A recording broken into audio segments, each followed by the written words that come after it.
I've just come out to check if Snakey's still here, and we've just had words. Well, I had the words, Snakey doesn't give a fuck. I've told him, or her, I've said, it's time you stop camping out at sacred space. Went back to the forest, and she doesn't care. She does not give a flying fuck. She's very happy at sacred space. She says, we were here before all you bipedal mortal humanoids that think you run the planet, and we'll be here long after you're gone, motherfuckers. So I'm taking back this land, and you can just do your little hobbit dance and have your little hobbit stomp and throw your little epic hobbit tantrum, woman, and yeah, worry about your birds some more, because I'm going to be here for as long as I want to be here. And look at it, it's not even moving. You'd think it was dead, but I know it's not dead. I know it's not dead because I thought it was dead yesterday, and then it moved under the dragon fruit when the lawnmower man came. So not dead. I don't know if she's planning, or he or it is planning on laying eggs and having babies as well. I don't know what her life plan or life path is, but by the gods. And the milk I gave it, didn't drink it, so that must have been a legend that I read somewhere, that snakes like milk. I'm sure I saw it somewhere in India that they give the cobras milk, but maybe they train the cobras to like milk. I have no idea. But now we've got some nice cottage cheese. I think it's turned to cottage cheese. And Snakey's not the least bit bothered. Like, I am 2 meters away from her.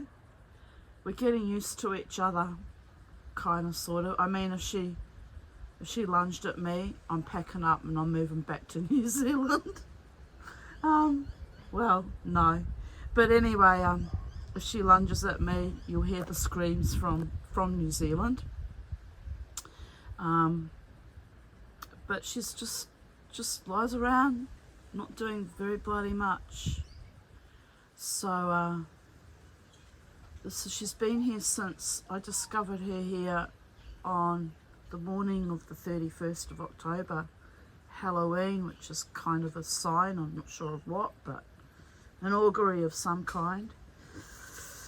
And it's getting a bit weird. It's getting a bit weird. Look, she just lies here listening to my voice. She likes my voice. Should get out here and read a story, shouldn't I? Well, I probably have been reading her stories when I read outside here in my garden. When are you going back to the forest, Snake? Like, I haven't made you unwelcome here, but it's time to go back to the forest. Don't you think?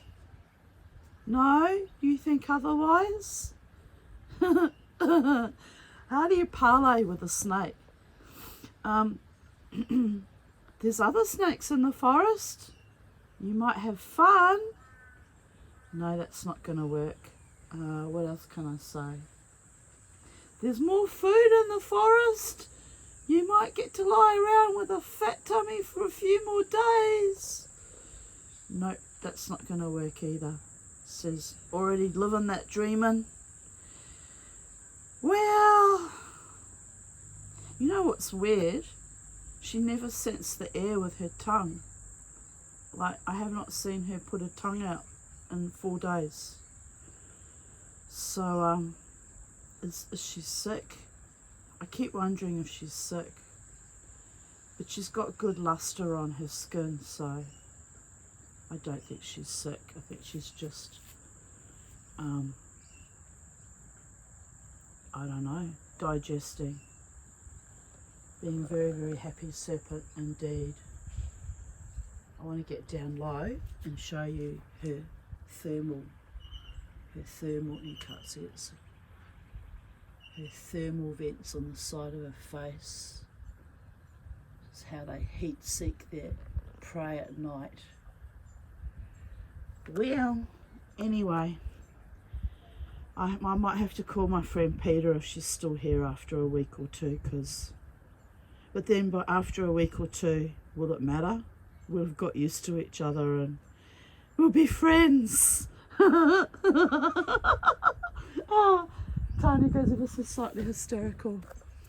Anyway, it is what it is.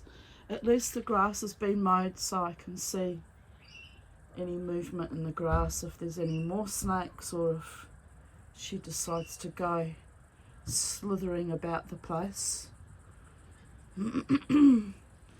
Yes, next to the Eiffel Tower. It's kind of interesting.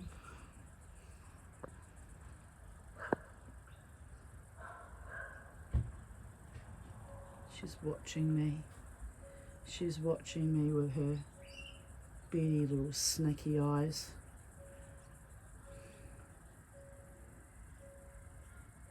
It's rather fascinating, I must say. Rather fascinating. She says, I'm not fascinated. I just wish you'd piss off and leave me alone to digest my dinner. Wow, she's got a point actually. I've been obsessed with her more than I've ever been obsessed with anything or anyone in my life. But I'm just curious as to know when she's gonna decamp and move back to the forest. She probably thinks she lives here now.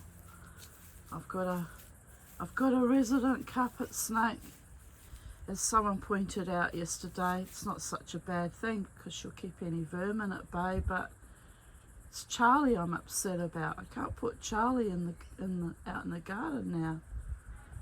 Look at the slight bulge in her. I don't know whether she needs to poo or whether that's all different meals or whether that's normal. I guess it's probably just the shape of her. I'm in love with the shape of you, 'cause you move like a serpent too. That's not how the song goes, by the way. How does the song go? I'm in love with the shape of you. Blah, blah, blah, blah, blah, blah. Anyway, Mama T needs to get laid soon. I'm laughing. If I'm not going to get laid soon, the energy's already here that I should be getting laid with someone wonderful who loves me as much as a snake, who won't abandon me or reject me or play fucked up psychological operational games. No, no, no, no, no. Mama T won't go. She won't participate in the head fucks. Oh, dear goddess. Look how sweet it really is, though.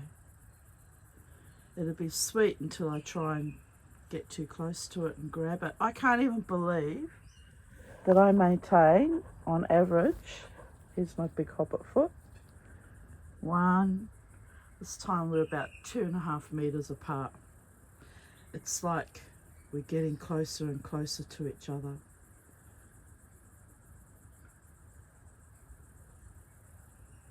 Did her head just do a little twitch? Did she move? I think she moved ever so slightly. I'm going to back up now. I don't want her twitching. I don't want her twitching or lunging at me. I will die. But anyway, there you go. 3rd of November 2024. Mama T has a carpet snake for a garden ornament, which would be okay, except it's a living, breathing, eating, constricting, slithering, real live snake. Bye for now, people of Earth. Greetings from sacred space at Titania's realm.